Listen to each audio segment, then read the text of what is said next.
नमस्कार विद्यार्थी मित्रांनो. आज आपण पाहणार आहोत इयत्ता 6वी विषय गणित घटक 2 रेषा आणि कोन यावर आधारित सराव संच 2.2. आता पहा, सराव संच 2.2 मध्ये पहिला प्रश्न आहे, खाली दिलेल्या इंग्लिश वर्णाक्षरांच्या रेघांमध्ये काटकोन तयार झाले आहेत अशी वर्णाक्षरे शोधा. तर काटकोन म्हणजे 90 अंशाचा कोन. तर ए मध्ये नाही, ई मध्ये आहे. पहा, इथे एक काटकोन होतो, इथे एक काटकोन होतो. त्याचप्रमाणे या बाजून देखील असा काटकोन होतो आणि या बाजून देखील काटकोन होतो. म्हणजे ई या अक्षरामध्ये काटकोन तयार झालेला आहे. आता एन मध्ये नाही आहे, के मध्ये नाही, एल मध्ये आहे. पहा, हा 90 डिग्री आहे. म्हणजे एल या अक्षरामध्ये सुद्धा काटकोन आहे. आता एच मध्ये पाहूया. एच मध्ये इथे काटकोन आहे, इथे काटकोन आहे, इथे काटकोन आहे आणि इथे काटकोन आहे. म्हणजे एच या अक्षरामध्ये सुद्धा काय आहे? काटकोन आहे.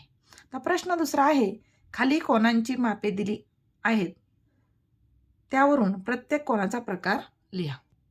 आता पहा, पहिलं माप आहे 40 अंश सेल्सिअस. तर 40 अंश सेल्सिअस हे 90 अंशापेक्षा लहान आहे आणि 90 अंशापेक्षा लहान असणाऱ्या कोनाला लघुकोन म्हणतात.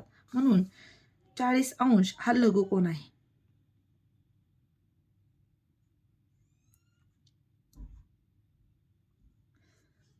आता 0 अंशालाच पूर्ण कोन म्हणतात. याला शून्य कोन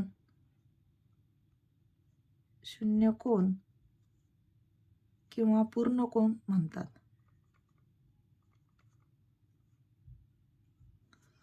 नव्वद अंश, ज्या कोनाचे माप 90 अंश आहे त्या कोनाला आपण नाही म्हणजे काटकोन म्हणतात.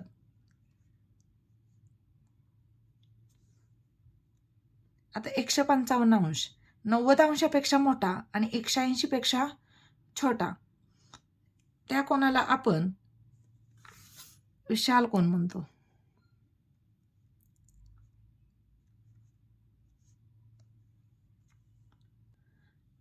एकशे 80 अंश माप असणाऱ्या कोनाला सरळ कोन म्हणतात. सरळ कोनामध्ये 290 अंशाचे कोन असतात. तर 245 अंश 180 अंशपेक्षा मोठा व 360 अंशपेक्षा छोट्या कोनाला प्रविशाल कोन म्हणतात.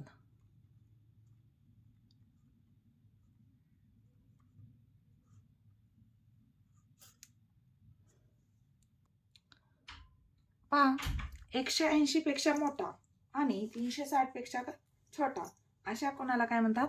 प्रविशाल कोन. आता हा झाला सरळ कोन म्हणजे 180. त्यापेक्षा आपल्याला काय करायचं? थोडा मोठा काढायचा.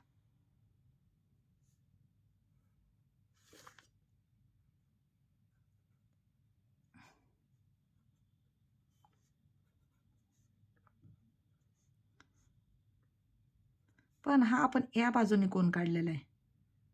म्हणजे इथपर्यंत 180 आणि त्याच्यापेक्षा मोठा, हा झाला प्रविशाल कोन. अजून दुसऱ्या प्रकारचा काढूया आपण.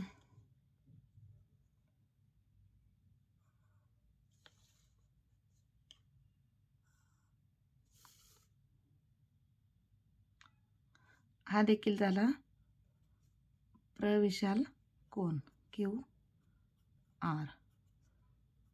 याचे देखील माप काय आहे? 180 पेक्षा मोठे आणि 360 अंशपेक्षा छोटे.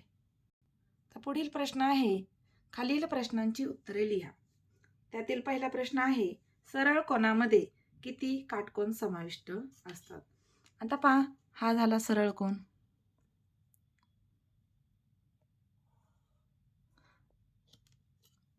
तर सरळ कोनाचे माप किती असते? 180. 180 मध्ये किती काटकोन म्हटले तर मध्ये आपण किती काटकोन येणार? हा एक काटकोन आणि हा एक काटकोन. म्हणजे सरळ कोनामध्ये 2 काटकोन समाविष्ट असतात. सरळ कोनामध्ये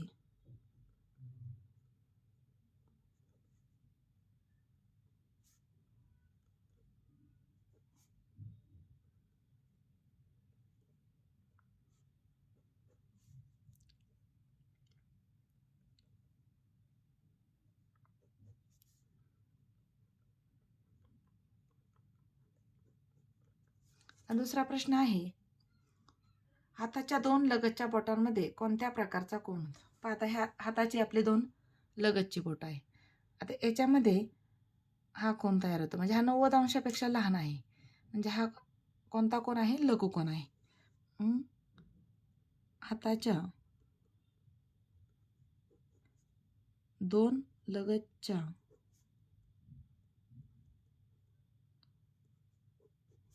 बोटांमध्ये लघुकोन तयार होतो.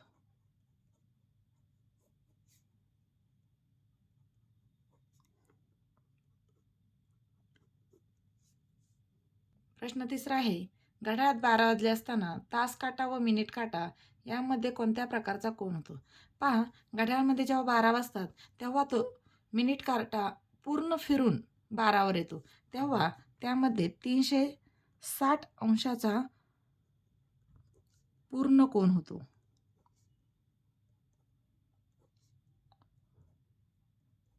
आणि त्याला शून्य कोन देखील